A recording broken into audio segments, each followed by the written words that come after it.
This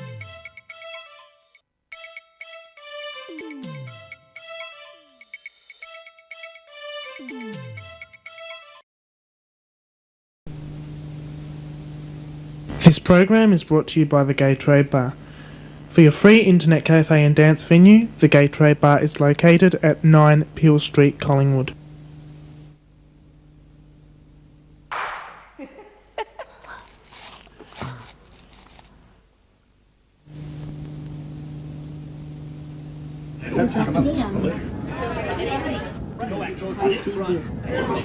There's no need for concern. Our country is quite capable of covering its tracks. That's why you need me, right? Depends on how you look at it. At any rate, any program has its bugs, and I would think that a man of your capability could cure our problem. You don't understand. We aren't even sure that Project 2501 really is a bug. Originally, the purpose of this project was to... Major Kusanagi, Section 6 is in position and ready to move in. Major, are you there? Yeah, I heard you. I'm surprised you can hear anything. What's with all the noise in your brain today? Must be a loose wire.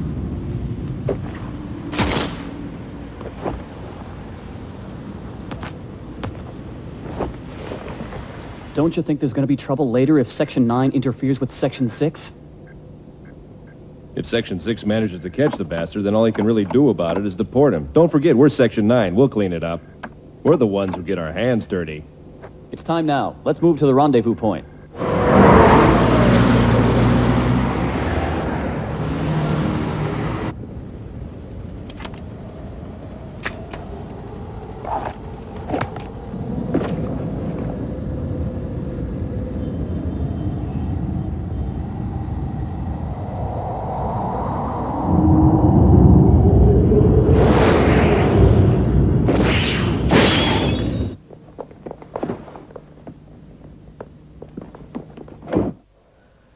G'day and welcome to 25 Frames. I'm Travis, and that's Rocket. I'm Rocket for Rocket. And I'm Andy. And I'm Sheah. And we're just back from a clip from the film Ghost in the Shell, which I'm really happy to say that we wanted to actually do an episode this season that actually had just at least a tiny brief look at manga, which is, if you don't know, a style of Japanese animation, or at least a house of Japanese animation, which produces some amazing, I mean, these aren't cartoons, we're talking seriously full-length feature films, which is intense and colourful and... Central. Yeah, absolutely, they're amazing, and this is certainly no exception. I know, look, usually we talk about what we think the film's about. This time we're going to just read off the cover, because let's give them, what did they say it's about? Okay. In a world caught up in the grip of information overload, where artificial intelligence is more than the real thing, and cyborg cops spend their lives surfing on an electronic sea of living data, only the ghost, the indefinable element of human consciousness, exists to determine who is alive and who is purely a creation of the net. Fantastically, we're going to clap for that. Fantastically done. Look, I love it. See, it just says it so much better. And I mean, that's really. But in other words, it's like a kind of cartoon version of the Matrix, isn't it? That's really what it is. It's you know. It's all about hacking into the second dimension of human brains, stealing your emotions. It is just a really. It's a complex movie. It's really quite intellectual in many ways. But overly, still though, action. I would say overly. For these overly. kind of films, they're quite they're quite an escapist kind of film, and yes, you expect to get into this whole other world, and they're always set in the future, and they're always like, oh my god, I just can't follow what's going on. It's so Sometimes out there. Yeah. But I actually found this too much like that in the end I actually just couldn't follow anything at all. Do you find it a little bit that the way that manga always seems to be is it's always very grandiose, it's always like big cities, it's always like the big metropolis, it's always that kind of like, you know, very, very, everyone's completely trivialised into like almost like, you know, sort of, their lives are meaningless, and it's almost like nothing, but, you know, they're totally swept away by the size of the city and the civilization, you know, everything around them. Totally, it's very much like sort of, you get this sense of the bigger picture. It's always like, I think Rocket was saying before, this good versus evil battle, was that what you sort of saying? And that whole Holocaust feeling, actually, I was talking to one of our panellists, Yumi, who was just saying that they all tend to have this Holocaust feeling, like even when destruction happens, it's like this explosion upwards, you know, things vaporize. Yeah. But with this particular film, it's quite interesting because it was made a while ago now, not like 97 or something. Let's have a look. And 95 it was made, and it deals with some really, really contemporary issues about technology taking over and how man copes with that, and how human beings still manage to maintain identity, and if they actually can maintain identity at a time like this. I think that was the boost, the time boost of the internet sex, internet life, people just living on the internet and stealing each other's love and emotions through the net, and it's like a hacker's into the mind. I mean, that was really quite interesting because it's so way ahead of its time in many ways. Because I know when I first saw it, and I'm sure you guys would probably be able to relate to it as well. It was like, oh yeah, but that's a little bit too advanced. And now you look at it and you just go, oh, that's strangely close. How on the ball? It's very big and foreboding, isn't it, as well? That seems to be what I mean. That almost like that the sort of takeover of technology, and that's almost symbolised by the fact that everything's so vast, and you've got this like big, metropolis as well, very looming, a bit like Blade Runner, where everything's kind of like scary and people are really struggling to kind of like And it's great that you bring up that, like the whole Matrix and the Blade Runner thing, because you wonder how much influence American filmmakers, or just filmmakers generally, get from this. Now we're shortly going to go to another clip from Ghost in the Shell, but we'll come back and we'll talk a bit more about the Japanese animation style. About the lesbian subcontent. Yes, well that's what I thought. Obviously I was wrong. So we'll cut to a clip and we're just going to have a look at that and we'll be right back. Brief. This is the minister's interpreter. 23 minutes ago, her brain was hacked into through a data line. Foreign intelligence warned us about this. A hacker called the Puppet Master has begun to infiltrate terminals throughout our network. We believe it's extremely likely that he'll target the secret talks that are scheduled with the Republic of Gavel. As a precaution, we put everyone attending the talks under surveillance. It's my suspicion that once he hacked into her ghost, he'd use her to assassinate the key delegates. So how much time do we have before this hacker breaks through her barrier program and reaches her ghost? Roughly 2 hours. He's using an old-fashioned HA3 virus. After that, we'll have to break the connection to avoid any danger to the system. Gato and Ishikawa are tracking the signal source from their car. Contact them.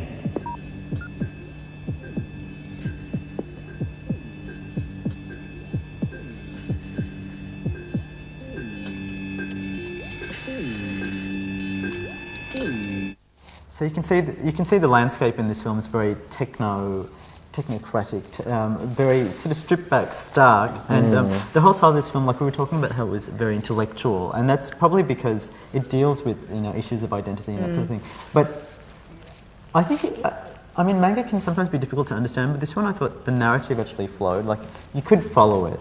At times it was a bit heavy because it just sort of went like, well, how do I know who I am? Is it society? Is it? No, I'm going to disagree with you on that. Okay, that's good. I actually found that it got stuck in too much technological jargon and not even words that we know now. And the whole government bureaucracy thing, it got really bogged down, and it just made it incredibly dry and. At times. Do you find as well as there is a bit of a tendency for this like monotone sort of like voice that they all have this kind of voice that's just like this, and they just talk all the time in the same tone, and they don't really change. But in Section 6, we're going to clean this up, That's exactly. But this is typical Japanese manga. It's a tradition. You're not supposed. They don't expect you to understand all the bureaucracy, the section this. It's not about the emotion, unless. If you were a kid and you grew up with manga, then it just seeps in my brain because I sit down, I know what they're talking about. Yeah. We should just quickly explain for the viewer that this story pretty much follows Sergeant Kusanagi, who basically is sent out to investigate.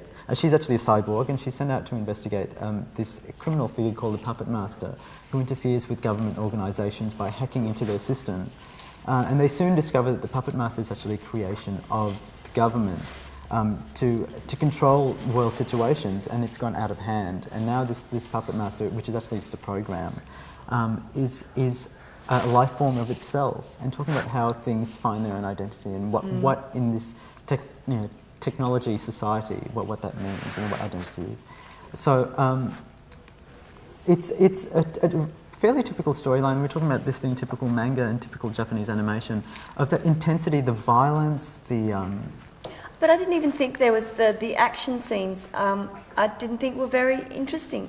I mean, I've seen quite a few manga, and I really like that over-the-top violence and kicking the shit out of each other. Yeah. And I didn't find a whole lot of that either. It just tended to be just all this kind of, you know, binary talk, and you know, there wasn't enough action for me. Do you like the style of animation anyway? Because I find sometimes in manga it's kind of like, not that I've seen a great deal of it, but it's very almost, you know, they're quite stiff sometimes, and quite, you know, the way that they move is quite awkward, and you find yourself looking at it thinking like that's not a very natural sort of way that they. I must admit though, with this film, one of the few bits that I did really enjoy were the characters seemed almost so human. Like just a small thing, like when you could tell that this person was talking to this other person, but wanted to dismiss them, so they just kind of turned around, which was such a human thing to do. Yeah, the gestures were so calculated. The gestures were very, very good. That is probably one of the better things of this film. And cinematically too. I mean, it's the shots are chosen. It's so carefully calculated, and it's quite beautiful. Some of the scenes, we have to say, but it was. I mean, I certainly like that aspect to it. Visually, it was very, very exciting. Like, well, not exciting, but just mellow. I mean, like, I know you guys probably found it a bit dry. Yeah, but for me, I was actually, I like the occasional mindfuck in the film. So for me, watching this was just like, wow, you know, it made me actually question myself. And see, now people are going to be watching at home thinking, oh, this is so dull and dry. But no, I'm telling you, if you like animation, you'll probably really like this film. And a whole series of other manga films that go, The Castle of Caligastro, which is quite funny, and Space Adventure, Cobra, Legend of the Overfiend, which is quite gratuitous, and again, going back to that Japanese animation, the sense of over-the-topness, the sexuality, that whole obsession with sex, and that fine line between terror and sex. Yes, which sexual. is See, that one I really Finding enjoyed. yourself and your identity. And that actually also had quite overt lesbian kind of thing. Well, that did, because this one, yeah. We disagree on this, don't we? Because Rocket Knight, neither of us kind of found anything remotely lesbian. I mean, the Puppet Master was in a female body, and so was the Cyborg. Yeah. But the Puppet Master I found to be very masculine, just because it was in a female body. Doesn't make it, I know, but still, I mean, but if you girls kind of like a bit of, you know, girl, there's lots of girls. I consider them as it and not her or him. Yes, just it. yeah. Well, I'm going to have to end it there, guys, unfortunately. Like, this time just runs out so very quickly. So the film is Ghost in the Shell, and there's a whole heap of manga films out, and our last clip is actually just looking at a bit of a shot of all these different types of manga films. But go check them out, because I'm sure you'll be quite astounded. Some of them are going to be really crap, some of them are just fantastic. So check it out, and we'll join you next time for 25 frames. I think this is the last one. So next season, we've got lots of exciting things happening. We'll catch you then. Thank you for joining us, and we'll see you soon.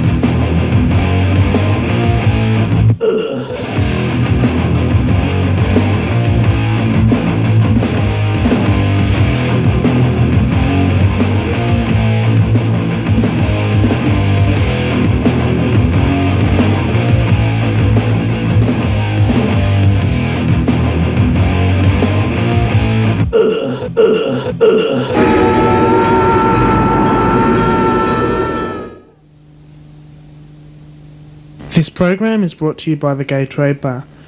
For your free internet cafe and dance venue, the Gay Trade Bar is located at 9 Peel Street, Collingwood.